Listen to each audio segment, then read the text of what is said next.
Jéhovah, Saint, Jésus-Christ, Saint, Saint-Michel, Saint, notre Père, notre Roi, Saint. agis par ta parole, Amen. au nom de Jésus-Christ. Amen. Le thème de cette semaine est intitulé Différentes sortes d'offrandes.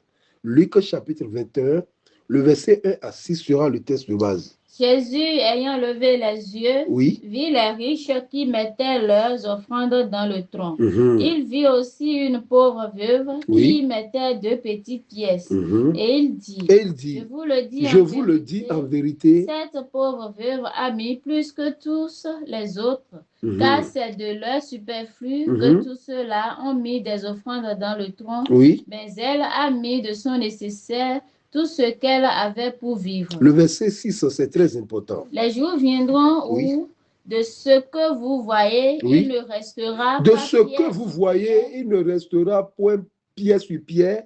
qui ne soit renversé. Waouh! Que cette parole soit gravée sur les cœurs au nom de Jésus-Christ. Amen. Différentes sortes d'offrandes. Bien-aimé, le mot offrande est lié au verbe offrir. Donc, on peut donc retenir avec le mot offrande l'idée simple offrir. Une offrande, c'est donc ce que l'on offre. Et dans notre contexte ici, une offrande, c'est ce que l'on offre à Dieu volontairement. Et bien aimé bibliquement, il existe 12 sortes d'offrandes. Mais avant de rentrer dans le vif du sujet, il y a un point essentiel, voire capital, que je dois préciser. Alléluia. Alléluia. Une offrande ne fait pas quelque chose à Dieu, comme si Dieu avait besoin de nos biens. Je vais renchérir cette phrase, bien-aimée. Je dis, Dieu n'a pas besoin de nos offrandes pour être éternel Dieu. Je vois le prophète Samuel me dit que petit, tu as raison.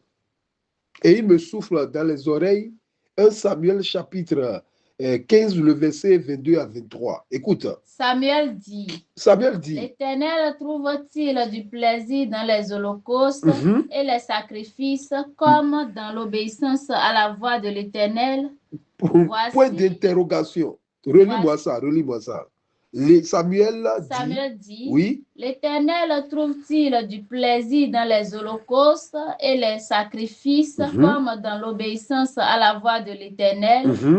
Voici, l'obéissance vaut mieux que les sacrifices et l'observation de sa parole vaut mieux que la graisse des bêtes. Le verset 23 est très capital. Il dit, car la désobéissance est aussi coupable que la divination, oui. Et la résistance ne l'est pas moins que l'idolâtrie et les téraphins. Et les téraphimes. Bien-aimé, il poursuit, il dit, puisque tu as rejeté la parole de l'Éternel, il te rejette aussi comme roi. Alléluia. Alléluia. Donc, comprenez en amont, bien-aimé, que les offrandes ne comptent pas pour Dieu. Ce qui compte pour Dieu, c'est l'obéissance à sa parole. Parce que, vous savez, il y a trop d'agitation aujourd'hui sur les paroisses. Les enfants s'agitent. Les offrandes ne comptent pas pour Dieu. Ce qui compte pour lui, c'est l'obéissance à sa parole. Je suis heureux de le dire, mes bien-aimés. Maintenant, que représentent les offrandes? Les offrandes représentent ou les offrandes expriment 5 bonnes choses. La première chose, les offrandes expriment la reconnaissance. Deuxième chose, les offrandes expriment notre honneur. Troisième chose, les offrandes expriment notre adoration. Quatrième chose, les offrandes expriment notre consécration. Et cinquième chose, les offrandes expriment notre amour envers Dieu. Parce que c'est lui qui nous a aimés premièrement, dont le retour, c'est ça qu'on appelle offrande. Aucune des offrandes ne rend Dieu riche, bien-aimé. Je réitère, aucune de tes offrandes ne rend Dieu riche. Le thème dit, différentes sortes d'offrandes. Dieu ne devient pas plus riche parce que nous lui donnons les offrandes. C'est une grave erreur de penser que nos offrandes font du bien à Dieu. C'est une grande erreur. 1 Chronique chapitre 29, le verset 14. Écoutons notre patriarche David. Oui. Car qui suis-je et qui est mon peuple pour que nous puissions te faire volontairement ces offrandes? Oui. Tout vient de toi. Tout vient de toi. Et nous recevons de ta main ce que nous t'offrons. Quelle vérité inouïable. Tout vient de toi, Éternel. Et nous recevons de ta main ce que nous t'offrons. Vraiment, ce verset est très, très capital. Le verset 16 et le verset 17. Oui, le verset 16. 1 Chronique 29, le verset 14 là, le verset 16 et le verset 17. Puisque David a dit, tout vient de toi et nous recevons de ta main ce que nous t'offrons. Le verset 16. Éternel notre Dieu. Éternel notre Dieu. C'est de ta main que viennent toutes ces richesses. Oui. Que nous avons préparées pour te bâtir une maison. C'est de ta main, oui. À toi, à ton saint nom, et c'est à toi que tout appartient. Je sais, ô mon Dieu, que tu sondes le cœur. Je sais que tu sondes les cœurs. Je sais, ô mon Dieu, que tu sondes le cœur et que tu aimes la droiture. Il poursuit, il dit, oui. Aussi je t'ai fait toutes ces offrandes volontaires dans la droiture de mon cœur, et j'ai vu maintenant avec joie ton peuple qui se trouve ici t'offrir volontairement ses dons. Quelle vérité! Je t'ai fait toutes ces offrandes volontaires. On ne m'a pas forcé.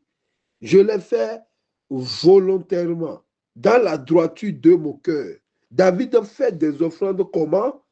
Volontaires, dans la droiture de son cœur. Bibliquement bien aimé, donner de l'argent n'est pas la seule forme d'offrande, non. Alléluia. Alléluia. Le croyant peut offrir ses biens, son temps, son service, sa reconnaissance, sa générosité et surtout sa vie à Dieu. Et surtout sa vie à Dieu. Oui. Donner de l'argent, ce n'est pas la seule offrande à Dieu, forme d'offrande, non. Aujourd'hui, les arnaqueurs, les prostituées notoires sont sur les paroisses et au lieu de changer leur mode de vie, ils ou elles dépensent de l'argent pour calmer leur conscience. Alors qu'une offrande est avant tout une réponse de l'homme à la grâce et à la bonté de Dieu qui ne s'achète pas. Alléluia. Alléluia. C'est pourquoi il existe une offrande encore plus fondamentale que nous oublions aujourd'hui. Cette offrande, c'est nous-mêmes, c'est nous-mêmes, c'est nous-mêmes. Cette offrande touche Dieu plus que les autres. Jésus avait dit dans Luc chapitre 21, le verset 6, les jours viendront où de ce que vous voyez, il ne restera pas pierre sur pierre qui ne soit renversé. Donc tout mourra, sauf la parole. Les dépenses, il a payé, il a fait action de grâce avec piano, avec guitare, il a fait action de grâce avec chandelier, il a fait action de grâce avec une voiture, il a fait action de grâce avec tel. Même le bâtiment, les jours viendront de ce que vous voyez, il ne restera pas pied sur pied. Luc chapitre 12, le verset 1. Je vous exhorte. Non, Romain. Ça doit être Romain. Oui, vas-y. Romain. Je vous exhorte donc, frère. Par les compassions de Dieu. Par les compassions de Dieu. À offrir vos corps comme un sacrifice vivant, saint, agréable à Dieu, ce qui sera de votre part un culte raisonnable. C'est ça. Je vous exhorte donc, ne dépensez pas seulement des liasses de billets, non. Je vous exhorte donc à offrir vos corps Alléluia. Alléluia. Après l'œuvre de la croix, aucune autre offrande n'a plus de valeur aux yeux de l'Éternel si ce n'est pas de lui présenter notre corps comme un sacrifice vivant, saint, agréable à Dieu. Alléluia. Alléluia. Bien-aimés, ne vous y trompez pas, on ne paie pas Dieu. Dieu n'est pas vendu, Dieu n'est pas une transaction bancaire, non. Aujourd'hui, la plupart des chrétiens, nous sommes comme les 9 lépreux perdus.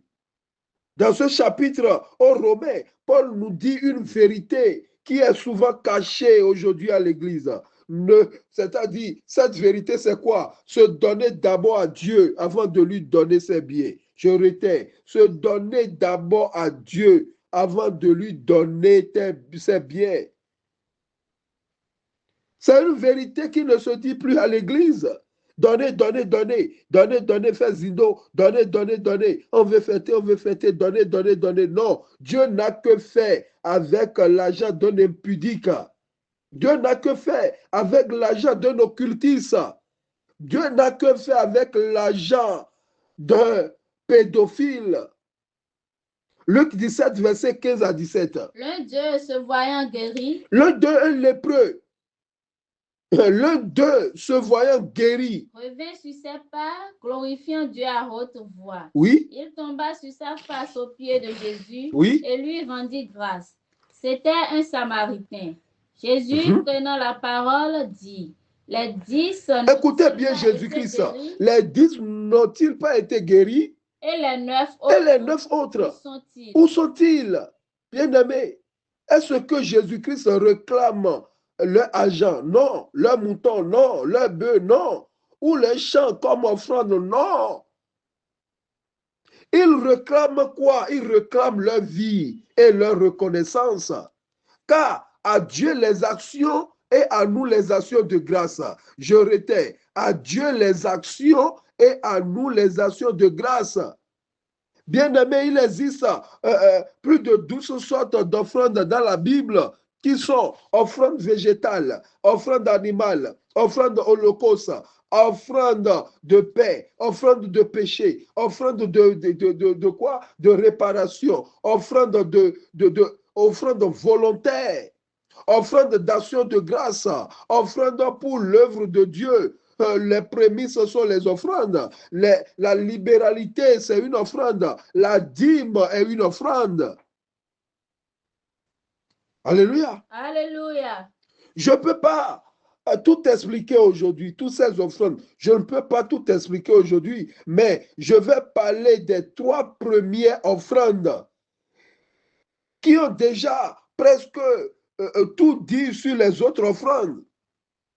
Les 3 premières offrandes ont déjà tout dit sur les autres offrandes. Les 3 premières offrandes sont des icônes. Car l'objectif de ces offrandes n'est pas de rendre Dieu milliardaire, mais l'objectif de ces offrandes, de ces plus de 12 offrandes, c'est-à-dire 2 buts. Le premier objectif, c'est quoi? De toutes ces offrandes, le premier objectif, c'est quoi? L'objectif de toutes ces offrandes, écoutez, voici le premier objectif.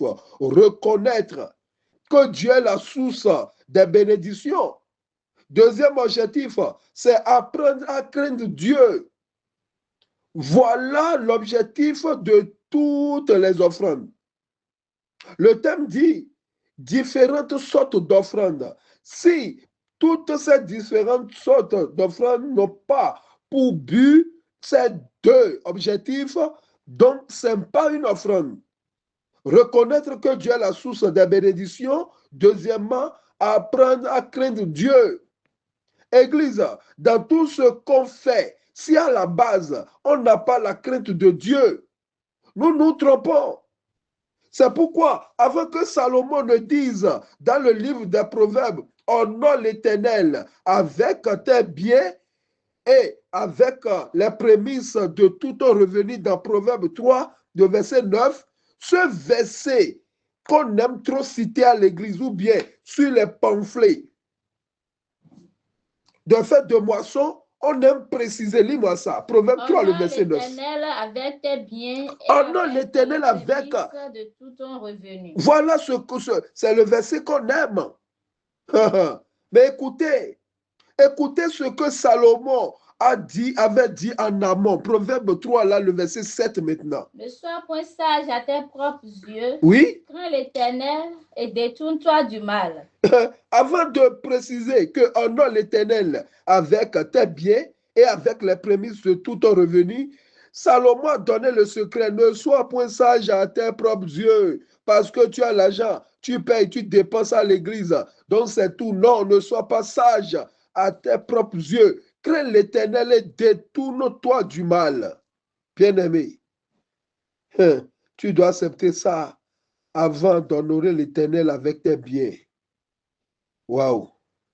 Salomon a beaucoup de choses à nous apprendre en matière d'offrande. Qui dira le contraire? Personne.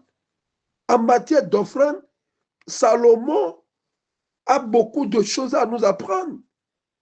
Personne sur cette terre, personne dans ce monde n'a donné une offrande à Dieu physiquement plus que Salomon. Si ce n'est que Jésus-Christ, notre Seigneur, notre Sauveur, à part Jésus, personne. Alléluia. Alléluia. Allez lire son histoire, bien-aimé. Le gars a fait une offrande exagérée.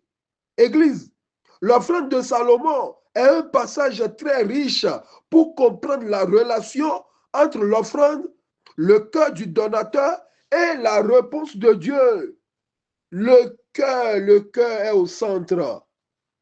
Alléluia. Alléluia. Salomon est allé à Gabaon, où se trouvait l'arche de bronze, ou je dis l'arche, l'autel de bronze, devant la tente de la rencontre. Et il a offert 1000 holocaustes à l'Éternel. Alléluia. Alléluia. 1 Roi chapitre 3, le verset 4. Le roi se rendit à Gabaon, oui, où il sacrifiait, car c'était le principal des hauts lieux. Oui. Salomon offrit 1000 holocaustes sur l'autel. 1000 holocaustes sur l'autel. Waouh! Waouh, waouh, waouh, waouh, waouh. Salomon offrit 1000 holocaustes sur l'autel. Ce n'est pas une offrande végétale, non. Il est important de préciser, bien-aimé, ce n'est pas une simple offrande d'argent. Non. Ni une offrande végétale, non. Ni une offrande animale, non. Il s'agit de sacrifices d'animaux entièrement consumés sur l'autel. C'est ça, un holocauste. Un holocauste, bien-aimé, un holocauste est plus grand, c'est-à-dire est le plus grand de toutes les offrandes qui existent. Oui. Pourquoi Salomon a-t-il offert cette offrande? Pourquoi?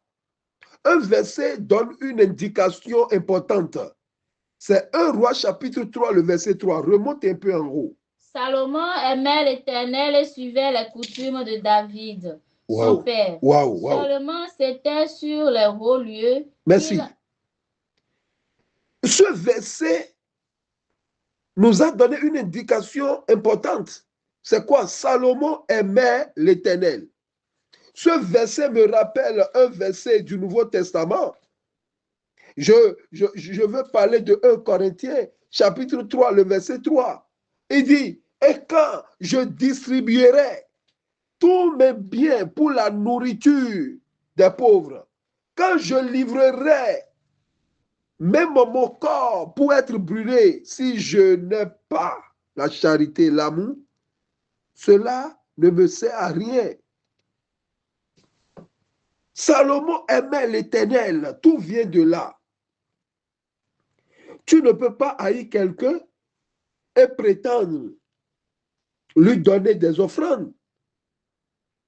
Alléluia. Alléluia. Aimer quelqu'un, c'est de faire à cette dernière ce qu'il aime. Alléluia. Alléluia. Donc, l'offrande de Salomon était liée à son amour et à son attachement à Dieu. Cela nous enseigne une première vérité sur l'offrande. Une véritable offrande doit partir d'un cœur tourné vers Dieu. C'est-à-dire, tu as l'argent, d'accord. Tu as quelque chose à donner à Dieu, d'accord. Mais est-ce que ton cœur est tourné vers Dieu? Car, bien aimé, on peut donner beaucoup sans véritablement aimer Dieu. On peut donner beaucoup sans véritablement aimer Dieu, bien aimé. Mais Salomon nous montre ici une offrande qui s'inscrit dans une relation avec Dieu. 1 Roi chapitre 3, le verset 9. Écoutez. Accorde donc à ton serviteur un cœur intelligent pour Oui. juger ton peuple, pour discerner le bien du mal. En retour, Salomon n'a pas demandé de doubler. Toute offrande donnée à Dieu dans l'intention de s'enrichir n'est pas une offrande. Car oui. Qui pourrait juger ton peuple, ce peuple si nombreux? Oui. Salomon a demandé c'est-à-dire les âmes spirituelles, la sagesse. Quand le cœur du donateur n'accompagne pas l'offrande dans l'intention d'un serviteur, Dieu n'agrée pas. C'est-à-dire, on donne les offrandes d'aujourd'hui sur la base de l'intérêt 50-50. Oui, lorsqu'on offre à Dieu avec un esprit hautain et un cœur orgueilleux, Dieu résiste à cette offrande. D'autres se servent de leur offrande pour se servir de Dieu. Oui. Et d'autres passent par là pour influencer le peuple de Dieu. Ce sont là les différentes sortes d'offrandes qu'on retrouve de nos jours sur les paroisses. Les influenceuses.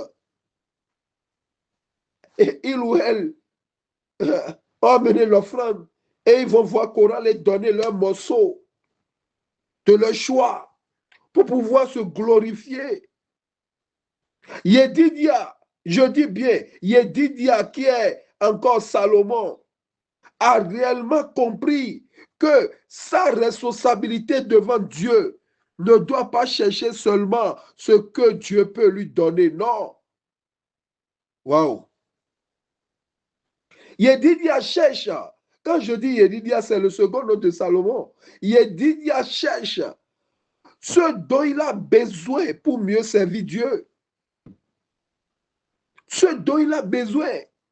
Combien de nous, aujourd'hui, demandent ce dont on a besoin pour servir Dieu? Tu n'as pas besoin, premièrement, de l'argent pour servir Dieu, non. Archi faux. Tu n'as pas besoin de l'argent, premièrement, pour servir Dieu, non. Tu as besoin d'un esprit bien disposé. Mais bien aimé, ce dont on a besoin pour mieux servir Dieu, c'est la sagesse. Et c'est la sagesse qui a conduit Salomon lorsqu'il a dit à toute la terre une vérité ineffable. Ecclésiaste 12, 13 à 14. Les paroles des sages sont comme des aiguillons. Dans ta version, ça doit être le verset 15. Oui, le verset 15. Écoutons la fin du discours. Écoutons la fin du discours, chers fanatiques. Oui. Crains Dieu et observe ses commandements. Crains Dieu et observe ses commandements. C'est ce qu'il veut. Si la crainte de Dieu, si ton offrande ne te pousse pas à craindre Dieu, vaut mieux de ne pas donner une offrande. Crains Dieu et observe ses commandements, oui. C'est là ce que doit faire tout homme. C'est pas ce que doit faire tout homme, c'est d'amener obligatoirement des différentes sortes d'offrandes. Non, c'est là la crainte et observation de ces commandements. C'est là ce que doit faire tout homme, oui. Car Dieu amènera toute œuvre en jugement au sujet de tout ce qui est caché, soit bien, soit mal. Donc on ne corrompt pas Dieu. D'autres donnent des offrandes aujourd'hui dans l'intention de corrompre Dieu, d'influencer Dieu. Seigneur. Différentes sortes d'offrandes. La première personne bien-aimée, je vais rentrer dans le vif du sujet de ce thème. La première personne a fait une offrande à Dieu, c'est Caïn. Il a fait une offrande végétale. La première offrande de toute la terre, c'est une offrande végétale. Genèse chapitre 4, le verset 3. Au bout de quelque temps, Caïn fit à l'Éternel une offrande des fruits de la terre. Oui, c'est ça.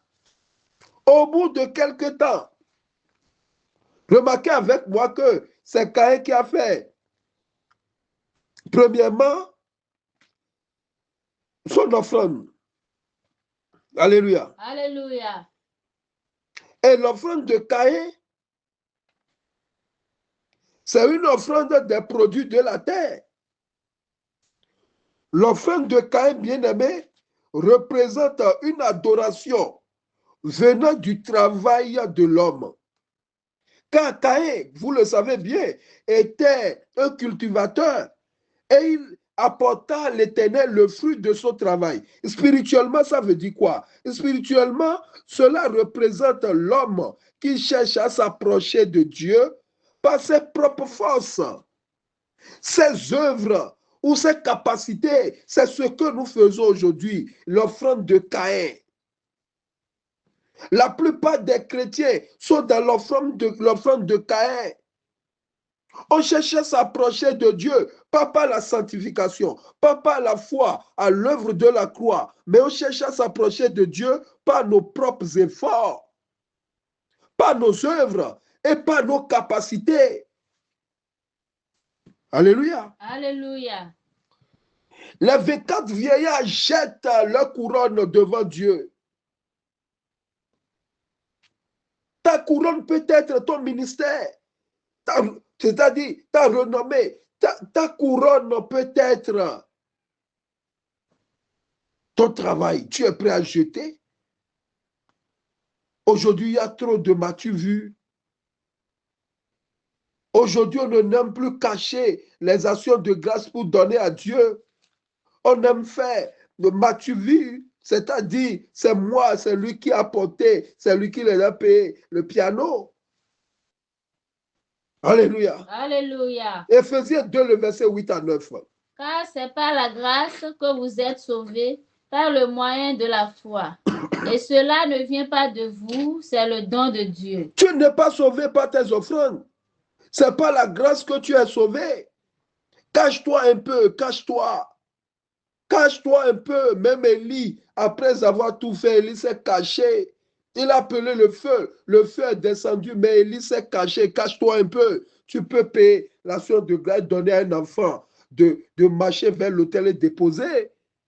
Cache-toi un peu. Ce n'est pas la grâce que nous sommes sauvés. Personne n'est sauvé par ses propres œuvres. Oui. Ce n'est point par les œuvres afin que personne ne se glorifie. Caïn veut se glorifier. Il savait en lui-même que c'est lui qui devait être choisi. Et Dieu l'a découragé. Dieu va nous décourager au nom de Jésus-Christ. Amen. Dieu va nous décourager dans nos orgueils. Amen. Oui, bien-aimé, il faut qu'il nous décourage. Caïn, pourquoi tu as les yeux abattus? Non, c'est pas comme ça, on me sait. Cache-toi un peu. L'offrande de Caïn symbolise une religion extérieure. C'est ce que nous faisons aujourd'hui, une religion extérieure. Soutane blanchie, portable en main, portable de gamme en main, voiture nickel. Religion extérieure. L'offrande de Caïn est une religion extérieure sans véritable obéissance.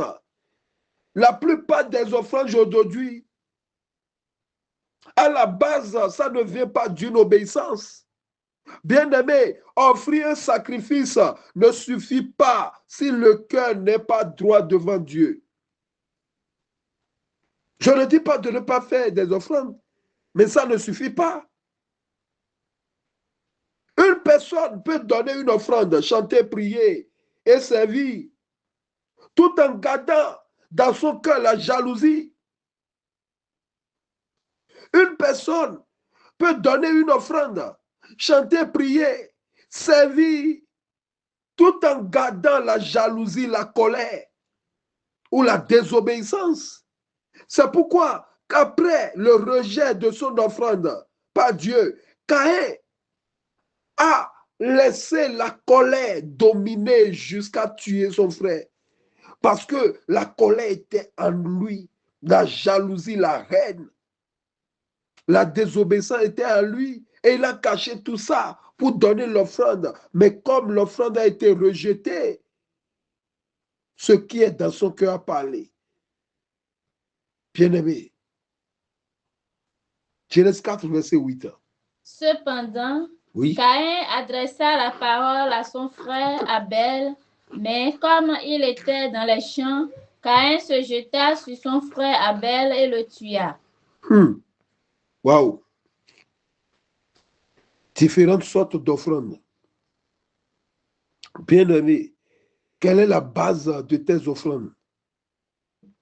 La grande leçon à retirer dans l'épisode de Caïn est ceci, bien-aimé. Dieu ne regarde pas seulement ce que nous lui donnons, non. Il regarde aussi le cœur avec lequel nous le donnons. C'est très important. Proverbe 21, le verset 2. Toutes les voies de l'homme sont droites à ses yeux. Oui. Mais celui qui pèse les cœurs, c'est l'Éternel. Toi, toutes tes voies, tous les coups sont permis pour trouver l'argent. Mais apporte l'offrande. Celui qui sonde les cœurs, c'est Dieu. Le berger peut t'acclamer. Le berger peut te donner le micro et tu peux faire un bon témoignage. Mais celui qui sonde les cœurs, c'est Dieu. C'est-à-dire, c'est Dieu seul qui connaît toutes les différentes sortes d'offrandes qui viennent dans sa maison. Alléluia. Alléluia. Le thème dit différentes sortes d'offrandes. Seul Dieu a la connaissance de toutes les différentes sortes d'offrandes qui viennent dans sa maison. Je quitte la première offrande de toute la terre et je m'atterris maintenant dans la deuxième offrande de toute la terre. Bien-aimé, la deuxième offrande de toute la terre est celle d'Abel. Ce type d'offrande est animal. Abel a fait une offrande animale. Genèse 4, le verset 4. Et Abel, de son côté, en fit une des premiers-nés de son troupeau et de leur graisse. L'Éternel porta un regard favorable sur Abel et sur son offrande. Bien-aimé, l'offrande d'Abel nous enseigne que Dieu ne regarde pas seulement ce que nous donnons. Alléluia. Alléluia. Comme à Caïn, mais aussi la personne qui donne. Parce qu'à chaque fois de parler de leur offrande, on précise leur nom d'abord. Abel et son offrande, Caïn et son offrande. On ne met jamais l'offrande devant leur nom, mais leur nom devant l'offrande. L'offrande d'Abel bien-aimé symbolise la foi, la justice, la sincérité, le sacrifice et le don du meilleur à Dieu. Je dis bien, le don du meilleur à Dieu. 1 Jean 3, le verset 12. Et ne pas ressembler à Caïn, oui. qui était du malin et oui. qui tua son frère. Et pourquoi le tua-t-il? Oui. Parce que ses œuvres étaient mauvaises et que celles de son frère étaient justes. Était juste, donc le sacrifice d'Abel est le meilleur. Donc 1 Jean 3, verset 12 là montre que les œuvres d'Abel étaient justes.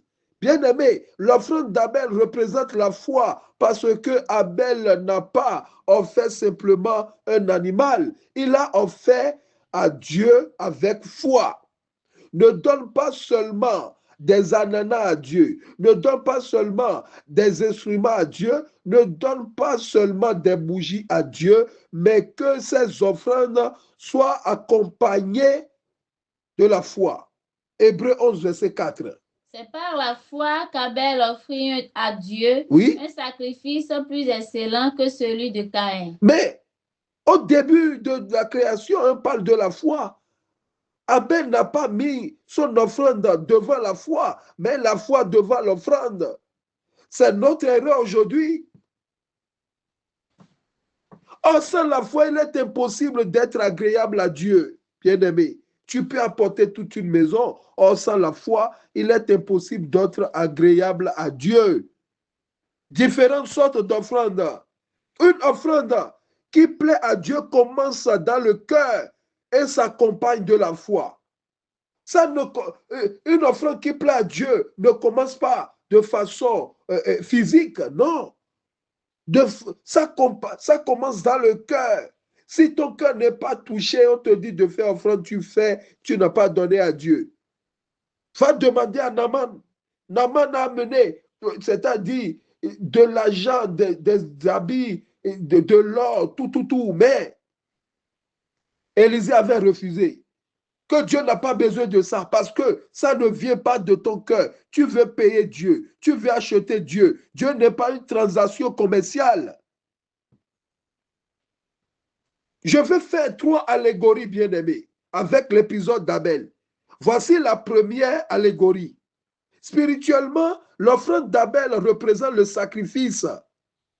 L'offrande d'Abel était liée à la mort d'un animal et donc à l'effusion du sang. Son offrande préfigurait l'œuvre que l'agneau de Dieu fera plus tard.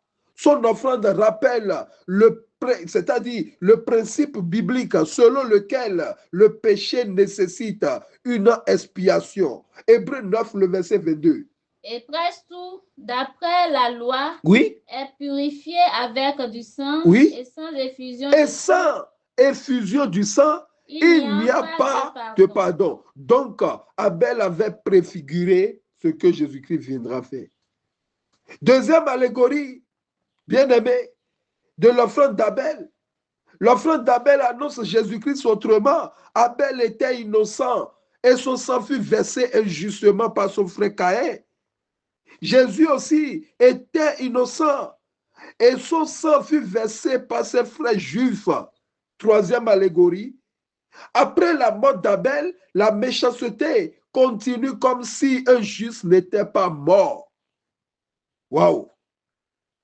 De même, après la mort de Jésus-Christ, la méchanceté, la dépravation des mœurs continue comme si le sacrifice universel n'a pas été fait. Il avait dit tout est accompli. Bien-aimé, je veux parler maintenant de la dernière offrande. Quoi? Troisième offrande, celle de Noé. Bien-aimé, l'offrande de Noé s'appelle l'Holocauste. Et c'est l'une des meilleures des offrandes. Genèse 8, le verset 8. Genèse chapitre 8, verset 20 du moins. Noé bâtit un autel à l'Éternel. Il prit de toutes les bêtes pures et de tous les oiseaux purs, et il offrit des holocaustes sur l'autel. Waouh! Bien-aimé, holocauste. Bien-aimé, parmi les offrandes que l'homme apporte, l'holocauste est très particulier. Dans l'Ancien Testament, vous savez, l'holocauste était entièrement consumé pour Dieu. L'animal était entièrement brûlé. L'holocauste symbolise une consécration totale à Dieu. C'est pourquoi l'on peut dire que l'holocauste est la meilleure offrande. C'est-à-dire l'offrande la plus élevée en matière de consécration. Car tout était offert à Dieu. Ananias et Saphira, ils ont été, c'est-à-dire, ils ont perdu leur vie parce que ce que Dieu voulait, c'est l'holocauste. C'est la consécration, de ne pas garder quelque chose, de tout donner. L'offrande de Noé était une adoration et de reconnaissance. Après avoir été sauvé du déluge, Noé commence par bâtir un autel et offrir un sacrifice à Dieu, différentes sortes d'offrandes bien-aimées. Bien-aimés, lorsque Dieu nous a délivrés et nous a accordé une nouvelle vie, notre première attitude devrait être la reconnaissance et l'adoration. C'est ce que nous ne voyons plus à l'église. Tout n'est pas basé sur l'argent. Notre, comment dirais-je, attitude devrait être la reconnaissance, comme la femme, la veuve de Luc chapitre 21, le verset 1 à 6. Elle a fait un holocauste. Elle a tout donné pendant que les autres donnaient de leur superflu. Elle n'a pas fait réserve, elle a tout donné. Après avoir reçu une nouvelle vie bien-aimée, Noé reconnaît que sa vie appartient entièrement à l'Éternel. Différentes sortes d'offrandes récapitulatives bien-aimées. Offrande végétale, offrande animale, offrande de consécration. Voilà les trois premières icônes de l'offrande. L'holocauste de Noé est une préfiguration du sacrifice de Christ, un sacrifice offert à Dieu pour restaurer la relation entre Dieu et l'homme. Éphésiens 5, le verset 8. Bien-aimé, Éphésiens 5, verset 8.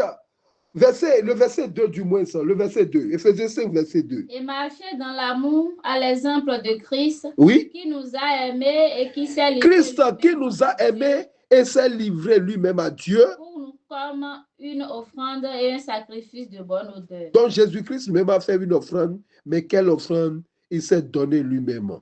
Donnons nous-mêmes, afin que ce que nous allons donner à Dieu, même si c'est une bougie, que cela soit agréable, un culte raisonnable devant Dieu. Soyez bénis au nom de notre Seigneur Jésus-Christ. Jéhovah, Jésus-Christ, Saint-Michel, Dieu Tout-Puissant, ta parole vient d'être libérée.